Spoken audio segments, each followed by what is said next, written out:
Yeah, it's story time. एक लड़की जिसके नाम है मधु, वो जम्मू कश्मीर में रहती थी। लड़की ज़्यादा पढ़ी लिखी नहीं थी पर समझदार थी। वो खेती करके अपनी गुजारा करती थी। परिवार का प्यार उसने कभी महसूस ही नहीं की क्योंकि उसका कोई नहीं था। वो अकेली और गांव वालों की लाडली थी। देखने में बहुत ही सुंदर और सुशील।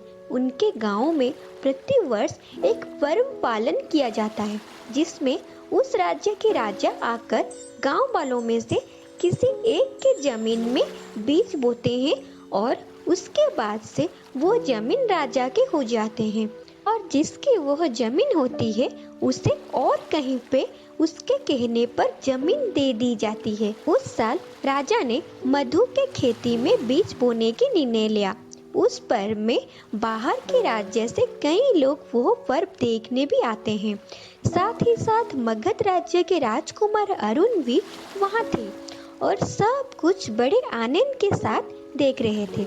राजा जी आकर मधु के जमीन के पास खड़े हुए और मधु बीज की थाली लिए उनके पास खड़ी हुई। धीरे धीरे दिन घटती गई और शाम हो गई। बीज बोने का रस्म भी खत्म हो गया। राजा ने मधु से पूछा, तुम्हें कौन सी जमीन चाहिए, मांगो। मधु ने जवाब दिया, मैं अपनी पूर्वज की जमीन को बेच नहीं सकती।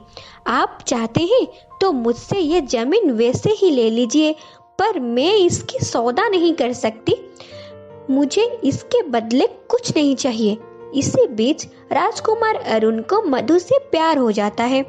सब कोई जाने के बाद अरुण मधु को अपनी मन की बात बता देता है, पर मधु के पास कुछ ना होने के कारण वो उसे कुछ उत्तर नहीं देती, वहां से चली जाती है। इसी बीच 2 साल बीत जाते हैं।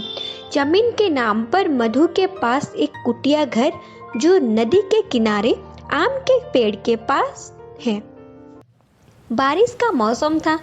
मधु अपनी कुटिया में बैठकर वो सुंदर लम्हा को याद कर रही थी और खुद को कोस रही थी कि काश मैं उस दिन उन्हें हाँ कर देती।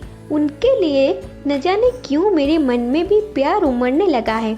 ऐसे ही वो खूबसूरत लम्हों को याद कर रही थी। बारिश के बीच घोड़ों की टापुओं की आवाज आई। फिर एक आदमी मधु के कुटिया के पास आ खड़ा हुआ। मधु से पूछा, क्या मैं अंदर आ सकता हूँ? मधु ने फिर वही चेहरा देखा, फिर वही प्यार, वो भी 2 साल बाद, जो कि वो कभी सोची ही नहीं थी। वो अरुण था। अंदर आया और बोला, तुम्हारे उत्तर के लिए मैं अभी तक इंतजार कर रहा हूँ, इस बार मना मत करो। मधु ने शर्मा कर जैसे उसके प्रस्ताव को हाँ ही कह दिया। अरुण उसे यह कहकर लौट गया कि मैं परसों आकर तुम्हें मिलूंगा। दिन बीतते गए। अरुण फिर आता है और मधु को एक सलाह देता है कि तुम इस कुटिया में क्यों रहती हो? अपने लिए राजा से दक्षिण ओर से एक जमीन क्यों नहीं मांग लेती? और उस वक्त मधु ने अरुण के आंखों में अपने लिए फिक्र और प्यार देखने लगी और उसके बात को मान गई। उसी दिन वो राजा के पास गई और दक्षिण के ओर से एक जमीन राजा से मांग ली। राजा ने भी उसे दे दिया। अरुण मधु से मिलने आता है तो मधु कहती है, तुमने मुझे जो सलाह दिया था मैंने वो कर दिया। अरुण खुश होकर कहता है, क्या तुमने दक्षिण ओर से वो जमीन मांग ली? मधु हाँ कहता है। तुमने बहुत अच्छा किया मधु। मैंने वो जमीन इसीलिए तुम्हें लेने के लिए बोला क्योंकि उस ओर से मैं राज्य पर आक्रमण करना चाहता था, पर राजा का वो जमीन मेरे काम में दखल देता था। तुमने मेरी हल सुलझा दी। मैं राज्य पर हमला करके राजा को पराजित करूंगा, फिर हम दोनों यहाँ राज करेंगे। तुम मेरी रानी बनोगी।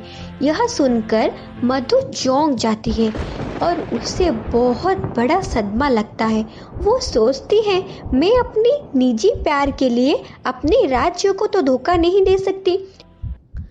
अरुण के जाने के बाद वो रात में ही राजमहल जाकर राजा को सब बात बता देती है और राजा को अपनी भूल के लिए क्षमा मांगती हैं और राजा अरुण को परास्त करके उसे बंदी बना लेते हैं। उसी समय राजा मधु से कहते हैं, तुम्हें बहुत बड़ी बहादुरी का काम किया, बोलो तुम्हें क्या पुरस्कार चाहिए। जब मधु अरुण को देखती है तो अरुण मधु को देखकर एक अलग सी मुस्कान देती है और वो हंसी मधु को बहुत कष्ट देता है। मधु राजा से कहती है, मैं इनसे बहुत प्यार करती हूँ, साथ ही साथ मैं राज्य को भी धोखा नहीं दे सकती। आप अगर मुझे कुछ देना चाहते हैं तो इनके साथ मुझे भी मृत्यु दंड दे दीजिए। और इसी प्रकार वो अपने प्यार के साथ ही इस दुनिया को छोड़कर चली जाती है।